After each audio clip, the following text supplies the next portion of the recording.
Hello friends, मैं अंजलि स्वागत करती हूँ आप सबका बिंग शिक्षक इस यूट्यूब प्लेटफॉर्म पे। दोस्तों, बार बार एक चीज़ को रिपीट करना किसको अच्छा लगता है, लेकिन हमारे राज्य की जो प्रशासनिक व्यवस्था है, चाहे वो शिक्षा विभाग हो, चाहे वो बीपीएससी हो, सब ने मिलकर एक एक करके स्टूडेंट्स को ठगने का जैसे लग रहा है ना कि ठेका ले रखा है। शिक्षक बनना तो अब एक नौकरी ही नहीं लग रहा है, ये एक तपस्या बनता जा रहा है। ऐसा लग रहा है ना कि बहुत घोर तपस्या स्टूडेंट्स को करना पड़ेगा। आखिर स्टूडेंट्स अभ्यर्थी मांग ही क्या रहे हैं? एक साफ सुथरी प्रक्रिया और समय पर बीपीएससी तैयारी 4 का विज्ञापन, बस इतना ही तो मांग रहे हैं ना। लेकिन यहाँ हर कदम पर सिर्फ तारीखें और दिलासे दिए जाते हैं।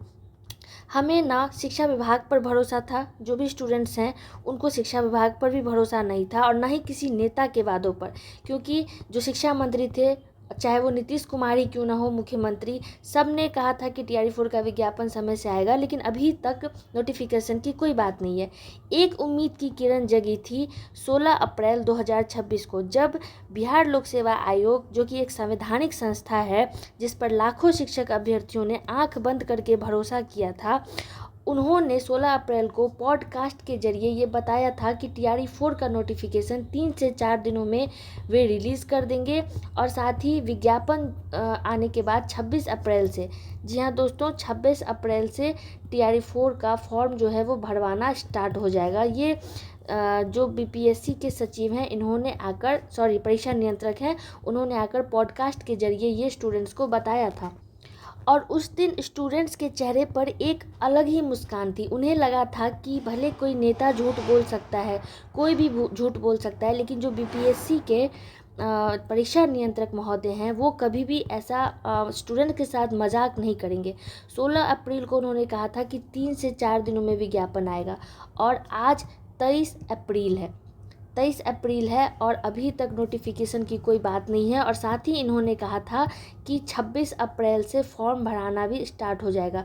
अगर 26 अप्रैल से फॉर्म भराना स्टार्ट होगा दोस्तों, तो फिर नोटिफिकेशन तो अभी तक आ जाना चाहिए था। तो फिर इन्होंने भी इसका मतलब आकर स्टूडेंट्स को ठगा है, इन्होंने भी आकर झूठ बोला, क्योंकि बीपीएससी भी अपनी ही बातों पर कायम नहीं है ना। क्योंकि उन्होंने जब कहा कि 3-4 दिन में नोटिफिकेशन आएगा, तो अभी तक फिर इतनी देरी क्यों कर रहे हैं वो लोग? तो क्या अब ये मान लेना चाहिए कि एक संवैधानिक संस्था जो है वो भी स्टूडेंट्स को या फिर जो राज्य के नागरिक हैं उन्हें ठग रहे हैं? ऐसा तो अब मानना ही पड़ेगा कि जो संवैधानिक संस्था है, रिस्पेक्टेड संस्था है संविधान के द्वारा, जिन्हें उच्च दर्जा दिया गया है, वो भी सामने से आकर स्टूडेंट को ठगेंगे, झूठ बोलेंगे, तो फिर अब स्टूडेंट किस पर भरोसा करेंगे? ये आप ही लोग अब मुझे कमेंट्स में बताना, ठीक है। आखिर अभ्यर्थी कब तक तारीख पर तारीख के खेल में पिसते रहेंगे? शिक्षा विभाग और शिक्षा मंत्री से तो उम्मीदें पहले ही टूट चुकी हैं, धुंधली पड़ चुकी हैं, पर बीपीएससी से ये बिल्कुल भी उम्मीद नहीं थी। एक छात्र जब तैयारी करता है ना, तो वो सिर्फ पढ़ाई ही नहीं करता, उसका मानसिक सुकून भी बिल्कुल उसी स्टेज में दांव पर लगा रहता है। और ये चीज़ें शायद इन्हें समझ नहीं आ रही है। जब संस्था अपने वादे से मुकरती है, तो सिर्फ विज्ञापन ही नहीं रुकता, लाखों युवाओं का भविष्य और उनका सिस्टम पर से भी विश्वास टूट जाता है। मैं इस वीडियो के माध्यम से पूछना चाहती हूँ कि क्या 26 अप्रैल से फॉर्म भरा जाएगा? और अगर 26 अप्रैल से फॉर्म भरा जाएगा, तो आखिर नोटिफिकेशन अभी तक क्यों नहीं आया?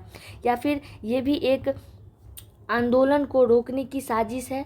क्योंकि बीपीएससी लगातार गुमराह कर रही है स्टूडेंट को। पहले तो शिक्षा विभाग कर रहे थे, फिर शिक्षा मंत्री कर रहे थे, और अब बीपीएससी के परीक्षा नियंत्रक महोदय आकर पॉडकास्ट के माध्यम से, ऑनलाइन के माध्यम से हर स्टूडेंट्स को ये बात आकर बताए हैं कि नोटिफिकेशन आएगा 3 से 4 दिनों में, और 26 अप्रैल से फॉर्म भराएगा, और अभी तक ये नहीं आया। इसका मतलब तो यही है ना कि ये पूरी सोची समझी साजिश है आंदोलन को रोकने की, ताकि स्टूडेंट अपनी मांग ना रखें, सड़कों पर ना उतरे, कुछ दिनों के लिए मामला शांत कर देंगे ये लोग। ऐसा ही ये लोग चाहते हैं, पर शायद इन्हें ये नहीं पता है कि बिहार के स्टूडेंट को अब अपना हक समझ में आ रहा है। अगर 26 अप्रैल से पहले नोटिफिकेशन जारी नहीं होगा, तो इसके लिए कितना बड़ा आंदोलन इन्हें झेलना पड़ेगा, शायद इन्हें पता नहीं है। तो मैं बस यही कहना चाहूँगी इस चैनल के माध्यम से कि जो आपने वादा किया है परीक्षा नियंत्रक महोदय, आप एक रिस्पेक्टेड पर्सन है, बीपीएससी एक संवैधानिक संस्था है, और उस वेबसाइट के थ्रू आकर आपने यूट्यूब पर पॉडकास्ट डाला है अपना कि टीआरई 4 का नोटिफिकेशन आएगा और 26 अप्रैल से फॉर्म भराएगा, तो आप इस वादे से मत मुकरिए। बस मैं यही कहना चाहूँगी स्टूडेंट को, उन्हें उनका जो हक है वो उन्हें दीजिए, जो कि बहुत ज़रूरी है। स्टूडेंट 2 साल से वेट कर रहे हैं, अब कितना वेट करेंगे भाई? एक नोटिफिकेशन के लिए आखिर कितना स्टूडेंट लड़ेंगे? मुझे तो यही समझ में नहीं आ रहा है। बाकी आप लोगों को क्या लगता है, क्या बीपीएससी अपनी गरिमा बचा पाएगा? अपनी राय कमेंट्स में ज़रूर बताइएगा। मिलते हैं अगले वीडियो में, तब तक इस वीडियो को शेयर कर दीजिए। अपना ख्याल रखिए। जय हिंद, जय भारत।